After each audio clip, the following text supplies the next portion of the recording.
ஞானானந்தமயம் தேவம் நிர்மலஸ்படிகாகிருதிம் ஆதாரம் சர்வ வித்யானாம் ஹயக்ரீவம் பாஸ்மகே. நேயர்கள் அனைவருக்கும் அஸ்ட்ரோ KS ஐயங்காரின் பணிவான நமஸ்காரங்கள்.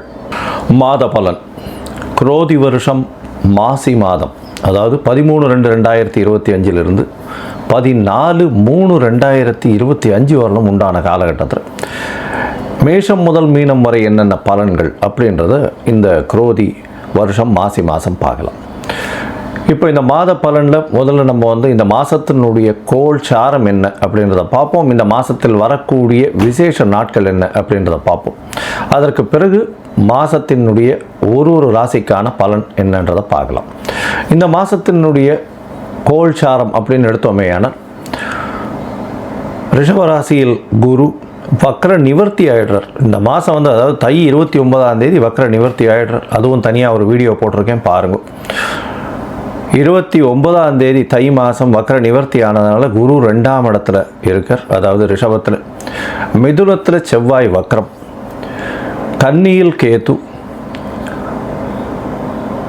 கும்பத்தில் சனி, சூரியன் மற்றும் புதன், மீனத்தில் சுக்கிரனும் ராகுவும். இந்த மாதத்தில் பார்த்தாலேயானால் மாற்றங்கள் என்னென்ன வருது அப்படின்னு பார்க்கும்பொழுது, செவ்வாய் வக்ர நிவர்த்தி அடைகிறார்.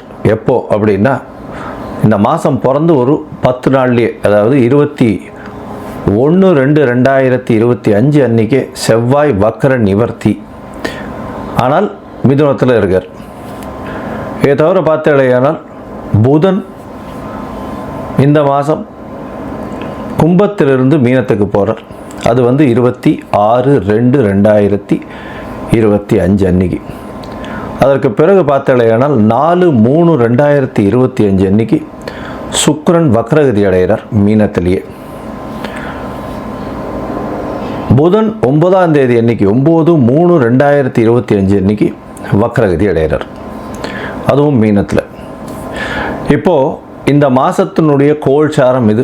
பொதுவாகவே நம்ம மாத கிரகங்கள்னு சொல்லக்கூடியது சூரியன், செவ்வாய், புதன் மற்றும் சுக்கிரன், இந்த 4 கிரகங்களுடைய மாற்றத்தை வச்சு பேசுவோம். அதுவும் நம்ம சௌரமான மாதங்கள் அப்படின்ற ஒரு பட்சத்தை எடுத்து நம்ம பண்ணுறோம். இது சூரியன் ஒரு ராசியிலிருந்து அடுத்த ராசிக்கு செல்லும் பொழுது அதனுடைய மாற்றங்களை வைத்தே அதனுடைய அந்த சூரியனுடைய மாற்றத்தை வச்சே அந்த மாதத்தினுடைய பெயர், அதாவது கும்ப மாதம் அப்படின்னு பேர் வைக்கிறதுக்கு காரணமே மாசி மாதத்துக்கு கும்பத்தில் சூரியன் போகிறதுனால தான். அதனால் மிச்சவாழ்லாம் பார்த்தோம்னா இது நம்ம தமிழ்நாட்டில், குஜராத்து இந்த மாதிரியான இடத்துலலாம் கடைபிடிக்கப்படுறது. மிச்சதெல்லாம் சந்திரமான மாதங்கள்ன்றதை வச்சு பண்ணுறான். சந்திரமான மாதங்கள்னு சொல்லும் பொழுது பார்த்தாலேயானால் அமாவாசைக்கு அடுத்த நாளோ பௌர்ணமிக்கு அடுத்த நாளோ உண்டான நாட்களை மாதத்தின் முதல் நாளாக கொண்டு அவர்கள் சந்திரமான மாதம் அப்படின்ற விஷயத்தை செய்கிறார். சரி, இந்த மாதத்தில் வரக்கூடிய விசேஷ நாட்கள் அப்படின்னு பார்த்தாலேயானால், அதாவது 25/2/2025 அன்றைக்கி பார்த்தோம்னா காஞ்சி விஜயேந்திர சரஸ்வதி ஜெயந்தி நடக்கிறது. காஞ்சியில் விஜயேந்திர சரஸ்வதி சுவாமிகள் அவருடைய ஜெயந்தி. 26ஆம் தேதி அன்னைக்கு 26/2/2025 அன்னைக்கு மகா சிவராத்திரி, அதாவது பிரதோஷ காலம். மகா சிவராத்திரி மிகப்பெரிய ஏற்றம். ஏன்னா பிரதோஷ காலத்தில் சேவிக்கிறது அப்படின்றது ரொம்ப விசேஷம். அதாவது 13ஆம் நாள் அமாவாசைக்கும் பௌர்ணமிக்கும் 13ஆம் நாள் பிரதோஷ காலம்னு சொல்கிறது. இப்போ வரக்கூடியது 26/2 அன்னைக்கு வரக்கூடியது உங்களுக்கு வளர்பிறை பௌர்ணமி அப்படின்றதுனால கண்டிப்பாக ஒரு நல்ல ஏற்றம் இருக்கும். அதை தவிர பார்த்தாலேனால் அன்றைக்கி மகா சிவராத்திரி அப்படின்றதுனால அந்த சிவராத்திரிக்கு அப்புறமா உங்களுக்கு பனிப்பொழிவு கூட இருக்காது. வெறும் வெளிச்சம், வெயில் தான் அதிகமாக இருக்கும். லாங் டேஸ் தான் இருக்கக்கூடிய வாய்ப்புகள் உண்டு. சூரியனுடைய ஆளுமை ரொம்பவும் அதிகமாக இருக்கக்கூடிய வாய்ப்புகள் மிகவும் அதிகம். அதனால் வெயில் அதிகமாக இருக்கக்கூடிய வாய்ப்பு நிச்சயமாக இருக்கும். இந்த மாதத்தில் பார்த்தோம்னா 28/2/2025 அன்றைக்கி மாசி அமாவாசை. அது ஒரு பெரிய விசேஷம். மாசி அமாவாசைன்றது அமாவாசைன்றது சூரியனும் சந்திரனும் சேர்ந்து இருக்கக்கூடிய ஒரே பாகையில் இருக்கக்கூடிய விஷயம். இந்த காலகட்டத்தில் சூரியனும் சந்திரனும் சேர்ந்து இருக்கும் பொழுது என்னென்ன யோகங்கள் வரும் அப்படின்றது தனியாக வீடியோ போட்டிருக்கோம், அதில் போய் பாருங்க. இன்ஃபேக்ட் அது நல்ல ஒரு விஷயங்கள். சூரியனும் சந்திரனும், அதாவது யாராவது ஒருத்தர் உச்சமோ ஆட்சியோ இருந்தால்னா நல்ல ஒரு ஏற்றம் கிடைக்கும். இல்லைன்னா சுபர்கள் வீட்டில் இருந்தால்னா நல்ல ஒரு ஏற்றம் கிடைக்கும். இந்த மாசி அமாவாசை நல்ல ஒரு ஏற்றம் கிடைக்கக்கூடிய நாள். அதற்கு பிறகு பார்த்தோம்னா 12 3/2025 அன்னைக்கு மாசி மகம், அது வந்து பௌர்ணமியை சேர்ந்து வரும். மாசி மகம் ஏன்னா சூரியனுக்கும் சந்திரனுக்கும் கிட்டத்தட்ட 180 டிகிரி, அதாவது சூரியன் கும்பத்திலையும் சந்திரன் வந்து சிம்ம ராசியிலையும் இருக்கக்கூடிய காலகட்டம். பௌர்ணமி வெளிச்சம் வந்து ஒரு பெரிய அட்வான்டேஜ் என்னென்னா, இதில் பிறந்தாள்னா ராஜா போல அவர்களுடைய வாழ்வு அமையும். ராஜாளும் இது அவர்களுக்கு கிட்டும். இதில் என்ன விசேஷம் அப்படின்னா, சூரியனுக்கும் கார்த்தாலேருந்து சாயந்தரம் வரலும் உங்களுக்கு வெளிச்சமாக இருக்கும். சந்திரனும் பௌர்ணமி சந்திரனாக இருக்கிறதுனால இரவு முழுவதும் வெளிச்சமாக இருக்கும். ஸோ ரிலேட்டிவ்லி பார்த்தோம்னா என்டையர் டே அண்ட் நைட் ரெண்டுமே ரொம்ப வெளிச்சத்தில் இருக்கக்கூடிய காலகட்டம். அதனால தான் வெளிச்சம் அதிகமாக இருக்கக்கூடிய காலங்கள், அதுவும் வந்து பௌர்ணமி காலங்கள்னும் பொழுது ரொம்பவும் ஏற்றம் இருக்கக்கூடிய வாய்ப்புகள் உண்டு. இந்த மாசி மகம், அதாவது பௌர்ணமி காலகட்டத்தில் பிறக்கக்கூடிய எல்லா குழந்தைகளுக்கும் பெரிய ஆளுமை இருக்கக்கூடிய வாய்ப்பு உண்டு. இதை பற்றியும் வந்து நிறைய சொல்லியிருக்கோம். இந்த என்னுடைய யூடியூப் சேனலில் நிறைய சொல்லியிருக்கேன். இதற்கு பிறகு பார்த்தேனால் இந்த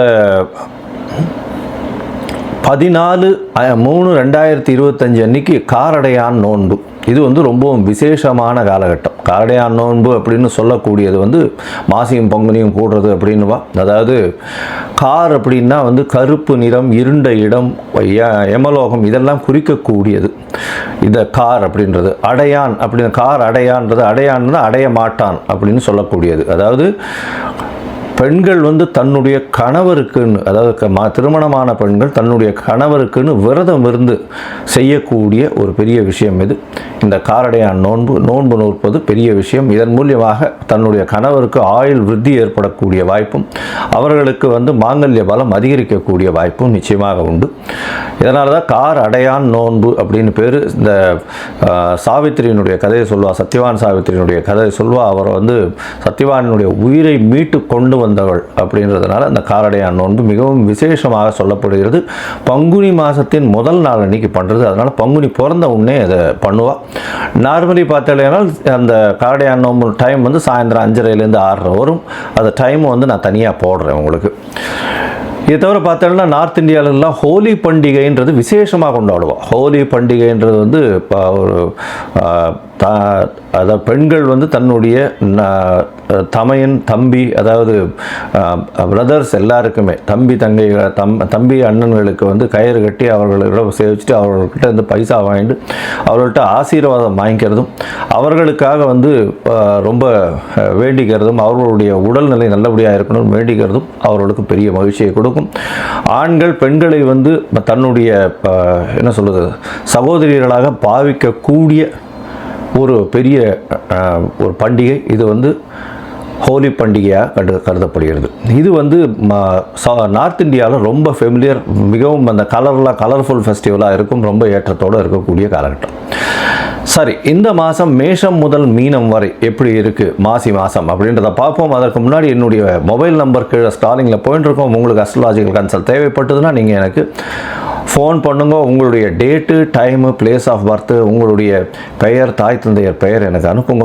முதல்ல உங்களுடைய ஜாதகத்தை போட்டுட்டு அதில் வந்து உங்களுடைய நட்சத்திரத்தில் பாத சந்தி இருக்கா, நட்சத்திர சந்தி இருக்கா, அதை தவிர லக்ன சந்தி இருக்கா, லக்ன பாத சந்தி இருக்கா, இதெல்லாம் பார்த்துட்டு, ஏன்னா பொதுவாகவே இந்த சந்தி இருக்கும் பொழுது பார்த்தாலேனால் அவளுக்கு எந்த ராசின்னே தெரியாது. அதனால் மிருகசீரிஷ நட்சத்திரம் நினச்சிட்டுருப்பா, அவள் வந்து ரிஷப ராசி நினச்சிட்டுருப்பா, மிதுன ராசியாக இருக்கும். இந்த காலகட்டத்தை பார்த்துட்டு உங்களுக்கு சொல்கிறேன். எனக்கு வரக்கூடிய ஜாதகத்தில் பார்த்தா பாதி பேருக்கு அவள் வந்து மிருகசீரிஷம் 1ஆம் பாதம் 2ஆம் பாதம் அப்படின்னு நினச்சிட்டு இருப்பாள். ஆனால் அவள் வந்து பார்த்தாள்னா 3-4 பாதத்தில் இருப்பாள். அதனால் வந்து ரிஷபராசின்னு நினச்சிட்டு இருப்பா, மிதுன ராசியாக இருக்கும். அதே மாதிரி துலா ராசின்னு நினச்சிட்டு இருப்பா, அவளுக்கு விருச்சிக ராசியாக இருக்கும். அந்த மாதிரி வந்து பாத சந்திகள் வந்ததே ஆனால் அவர்கள் எந்த ராசியில் இருக்கான்னு தெரியாமையே அவள் வந்து கோவிலில் போய் அர்ச்சனை பண்ணிட்டு இருப்பாள். 40 வயசு 50 வயசு இந்த மாதிரி இருந்துட்டு இருப்பாள்.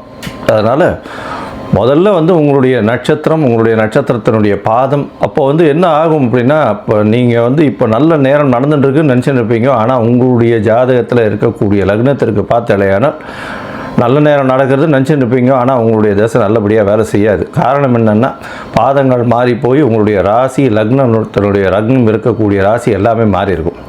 அதனால் முதல்ல வந்து உங்களுடைய லக்னம் சரியாக இருக்கிறதா, லக்ன பாத சந்தி கரெக்டாக இருக்கா, நட்சத்திரம் சரியாக இருக்கா, நட்சத்திர பாத சந்தி கரெக்டாக இருக்கா அப்படின்றத தெரிஞ்சுட்டு உங்களுக்கு அப்பாயின்மெண்ட் கொடுக்குறேன். என்னுடைய கட்டணம் என்னன்றதை சொல்கிறேன், அதை பாருங்கள், அதை அனுப்புங்க. அதை அனுப்பிச்சதுக்கப்புறம் உங்களுக்கு அப்பாயின்மெண்ட் தரேன், அதுக்கப்புறம் பேசலாம். சரி, இப்போ மேஷம் முதல் மீனம் வரை மாசி மாதம் குரோதி வருஷம் 2025 பலன்கள் ஒன்றொன்றாக பார்க்கலாம். சிம்மம், மகம், பூரம், உத்திரம் இந்த 3 நட்சத்திரம் 9 பாதங்களை கொண்ட ராசி. ராசியின் அதிபதினு சொல்லக்கூடியவர் சூரியன். ராசிக்கு சம சப்தமத்தில் இருக்கிறார். இந்த மாதம் பார்த்தோம்னா உங்களுடைய உடல்நிலையில் கொஞ்சம் ஜாகிரதையாக இருக்கிறது ரொம்பவுமே நல்லது. இந்த சிம்ம ராசிக்காரர்கள் வந்து எதிர்பாலினத்தவரை நம்புவது ரொம்ப ஜாகிரதையாக இருக்கணும். பார்ட்னர்ஷிப் பிஸ்னஸில் கொஞ்சம் ஜாகிரதையாக இருக்கிறது நல்லது. தேவையில்லாத பேச்சுக்கள், கொஞ்சம் பேச்சில் ரொம்ப கவனமாக இருக்கிறது மிகவும் நல்லது. இந்த மாதத்தில் பார்த்தோன்னா உங்களுடைய ராசிக்கு 7ஆம் இடத்துல சனி பகவான் ஆட்சி பெற்று 3 திரிகோண வீட்டில் இருக்காங்க. அதனால் உங்களுடைய பார்ட்னர், எதிர்பாலினத்தவர் இவங்கெல்லாம் ரொம்ப வந்து வலிமையாக இருக்கக்கூடிய காலகட்டமாக அமையும். உங்களுடைய உடல்நிலையில் சற்று பின்னடைவு இருக்கக்கூடிய காலகட்டமாக அமையப்போகுது. உங்களுடைய ராசிக்கு பார்த்தீங்கன்னா 10ஆம் இடத்துல குரு வக்ர நிவர்த்தி அடைகிறார். இருந்தாலும் 10, 8 இந்த பரிவர்த்தனை யோகம் வர்றதுனால வெளிநாடு போய் வெளிநாடு போய் வியாபாரம் செய்கிறதோ, அதை தவிர வெளிநாட்டுக்கு போய் வேலை செய்ய கிடைக்கக்கூடியதோ இந்த காலகட்டத்தில் நிச்சயமாக அமையும். உங்களுடைய ராசிக்கு பார்த்தீங்கன்னா 11ஆம் இடத்துல செவ்வாய் இருக்கார். செவ்வாய் 11ஆம் இடத்துல இருக்கிறது ரொம்ப விசேஷம். ஏன்னா உங்களுடைய அதியோகர் அப்படின்னு சொல்லக்கூடியவர் 4, 9 அதிபதி, ஒரு திரிகோண கேந்திரத்தின் அதிபதியானவர் செவ்வாய். அவர் வந்து 11ஆம் இடத்துல இருக்கார் அப்படின்னும் பொழுது லாபங்கள் அதிகமாக இருக்கக்கூடிய காலகட்டம். 8, 10 பரிவர்த்தனைன்றதுனால 10ஆம் இடம் வந்து ஆட்சி பெற்ற சுக்கிரனாக போகிறது. அதனால் வந்து பரிவர்த்தனையில் 2 பேருமே ஆட்சி பெற்றதற்கு சமம், குருவும் சுக்கிரன். இதன் மூலியமாக 10ஆம் அதிபதி 10ஆம் இடத்தில் ஆட்சி பெற்றதுனால கண்டிப்பாக தொழிலில் பெரிய ஏற்றம் இருக்கும். செய்யக்கூடிய தொழிலில் அதுவும் வந்து பார்த்தாலேயானால் இந்த அழகு சாதன பொருட்கள், அழகு நிலையங்கள், அதை தவிர வந்து பெரிய ஆர்கிடெக்டாக இருக்கிறவங்க, சிவில் கான்ட்ராக்டர்ஸு, அதை தவிர வந்து கவர்மெண்ட் கான்ட்ராக்ட்ஸ் எடுக்கிறவங்க, அரசு அதிகாரிகள், அரசு உயர் அதிகாரிகள், அதை தவிர வந்து அரசியல்வாதிகள், இவர்களுக்கெல்லாம் வந்து வேலையில் பெரிய ஏற்றம் கிடைக்கும். இருந்தாலும் பேச்சில் ரொம்ப ஜாகிரதையாக இருக்கிறது நல்லது. எதிராளிகளை நம்ப வேண்டாம், கூட்டாளிகளை நம்ப வேண்டாம், பொறுமையாக இருக்கிறது ரொம்பவும் நல்லது. பொதுவாகவே இந்த மாத கிரகம்னு சொல்லக்கூடியது சூரியன், புதன், சுக்கிரன் மற்றும் செவ்வாய் இந்த 4 கிரகங்களுடைய மாற்றங்களை வச்சு தான் மாதத்தை பற்றி பேசுவோம். இந்த மாதத்தில் பார்த்தாலேயானால் செவ்வாய் வக்கரகதியில் இந்த மாதத்தை 11ஆம் இடத்துல ஆரம்பிக்கிறார். ஆனால் 11ஆம் இடத்துல ஆரம்பிக்கக்கூடிய செவ்வாய் அவர் வந்து வக்கர நிவர்த்தியம் அடைஞ்சு வர்றார். அதாவது ஒரு 10 நாள்லேயே 21/2/2025 பார்த்தேன்னா வக்கர நிவர்த்தியாகி 11ஆம் இடத்துல இருக்கார். 11ஆம் இடத்துல செவ்வாய் இருக்கிறது ரொம்ப விசேஷம். இளைய சகோதரர்கள் மூலியமாக நல்ல ஒரு ஏற்றமான செய்தி வரக்கூடிய காலகட்டமாக அமைப்போம். இந்த மாதத்தில் பார்த்தோம்னா கணவன் மனைவிக்குள்ள ஒரு நல்ல அந்யோன்யம் இருக்கக்கூடிய வாய்ப்பு இல்லை. ஏன்னா சுக்கிரனும் வந்து 8ஆம் இடத்துல மறைஞ்சு இருக்கிறதுனாலையும் பரிவர்த்தனை யோகம் பெற்றிருக்கிறதுனாலையும் அந்த அளவுக்கு ஏற்றம் கிடைக்கக்கூடிய காலகட்டமாக இருக்காது. தொழிலில் வந்து நிச்சயமான ஏற்றம் இருக்கும். வீட்டை விட்டு பிரிந்து சென்று கணவன் மனைவிக்குள்ள பிரிவுகள் ஏற்படக்கூடிய வாய்ப்பு தொழில் மூலியமாக இருக்கும். தொழிலில் பெரிய அபிவிருத்தி இருக்கக்கூடிய காலகட்டமாக அமையும். ராசிக்கு 7ஆம் இடத்துல சூரியன் இருக்கிறதுனால கண்டிப்பாக கணவன் மனைவிக்குள்ள பேச்சில் கொஞ்சம் அதீதமாக இருக்கக்கூடிய காலகட்டமும், கடுமையான பேச்சுக்களும், நீங்கள் சொல்லக்கூடியதை அடுத்தவர்கள் புரிந்து கொள்ளாத வண்ணம் இருக்கக்கூடிய காலகட்டமாக அமையும். 2ஆம் இடத்துல இருக்கக்கூடிய கேதுவும் வந்து பிரச்சனைகளை கொஞ்சம் அதிகமாக ஏற்படுத்தக்கூடிய வாய்ப்புகள் உண்டு. பேசக்கூடியது எதுவாக இருந்தாலும் ஒரு தடவைக்கு 10 தடவை யோசிச்சுட்டு பேசுகிறது ரொம்பவும் நல்லது. கணவன் மனைவியிலேயே அண்டர்ஸ்டாண்டிங்கில் கொஞ்சம் பிரச்சனை வரக்கூடிய வாய்ப்புகள் நிச்சயமாக உண்டு. 8ஆம் இடத்தில் இருக்கக்கூடிய ராகுவும் சுக்கிரனும் திடீர் பணவரவை கொண்டு வந்து கொடுக்கக்கூடிய காலகட்டமாக இருக்கும். தொழிலில் அபரிமிதமான யோகம் கிடைக்கக்கூடிய வாய்ப்புகள் உண்டு. உலக இயலை சந்தோஷமாக அனுபவிக்கக்கூடிய காலகட்டமாக இருக்கும். இந்த காலகட்டத்தில் பார்த்தோம்னா 7ஆம் இடத்துல சனி இருக்கிறதுனால பிரச்சனைகள், கண்டக சனின்றதுனால பிரச்சனைகள் கொஞ்சம் அதிகமாக இருக்கும். உடல் நலத்தில் ரொம்ப ஜாகிரதையாக இருக்கிறது நல்லது. தாயின் உடல்நிலை நல்லபடியாக இருக்கக்கூடிய காலகட்டமாக இருக்கும். தந்தை உடல்நிலையில் சற்று பின்னடைவு இருக்கும். இருந்தாலும் சற்று அதாவது மருத்துவத்திற்கு செலவு பண்ண வேண்டிய காலங்கள் நிச்சயமாக இருக்கும்.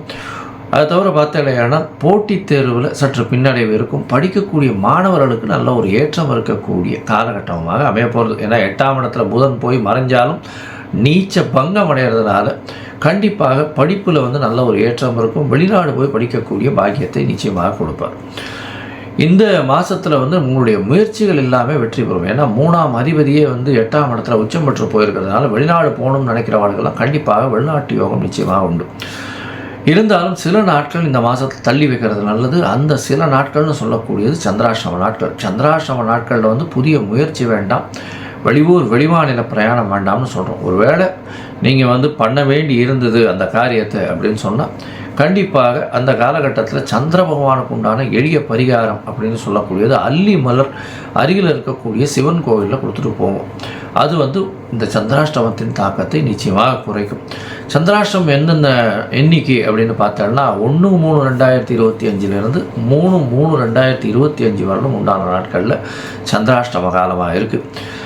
இந்த சந்திராஷ்டம காலத்தை தவிர மிச்ச நாட்கள் எல்லாமே நல்லபடியாக இருக்கும். இந்த மாதத்தில் வந்து இந்த சிம்ம ராசிக்காரர்கள் அருகில் இருக்கக்கூடிய காஞ்சிபுரம் வரதராஜ பெருமாளை போய் சேவிச்சுட்டு வர்றதன் மூலியமாக நல்ல ஒரு ஏற்றம் கிடைக்கக்கூடிய காலகட்டமாக இந்த மாதம் அமையும். மொத்தத்தில் பார்த்தாலேயானால் இந்த சிம்ம ராசிக்காரர்களுக்கு உடல் நலத்தில் பின்னடைவு இருக்கும். எதிர்பாலினத்தவரை நம்ப வேண்டாம். கூட்டு தொழிலில் கொஞ்சம் பிரச்சனை ஏற்படக்கூடிய வாய்ப்பு உண்டு. முதலீடுகள் அதிகமாக போட தேவையில்லை. அது தவிர தொழிலில் பார்த்தீங்கன்னா மாற்றங்கள் ஏற்படக்கூடிய வாய்ப்பு. சொந்த தொழிலில் பெரிய ஏற்றம் கிடைக்கும். அபரிமிதமான லாபங்கள் கிடைக்கக்கூடிய வாய்ப்பு. தந்தையின் மூலியமாக அபரிமிதமான சொத்துக்கள் வரக்கூடிய வாய்ப்பு. தாயின் உடல்நிலையில் நல்ல ஒரு ஏற்றம் இருக்கும். தந்தையின் உடல்நிலையில் பின்னடைவு இருக்கும். படிக்கக்கூடிய மாணவர்களுக்கு நல்ல ஒரு ஏற்றம். வெளிநாடு போய் படிக்கணும்னு பார்க்குறவங்களுக்கு சற்று பின்னடைவு இருக்கக்கூடிய காலகட்டமாக அமையும். பணவரவிற்கு பஞ்சம் இருக்காது. பேச்சில் ரொம்ப கவனமாக இருக்கிறது நல்லது. உடல் நலத்தில் ரொம்ப ஜாகிரதையாக இருக்கிறது நல்லது. மொத்தத்தில் பார்த்தீங்களா, இந்த குரோதி வருஷம் மாசி மாதம் உடல் நலத்தை தவிர மிச்ச எல்லா விதமும் நல்லபடியாக இருக்கும். பொறுமையாக இருக்கிறது ரொம்பவும் நல்லது அப்படின்னு சொல்கிறோம்.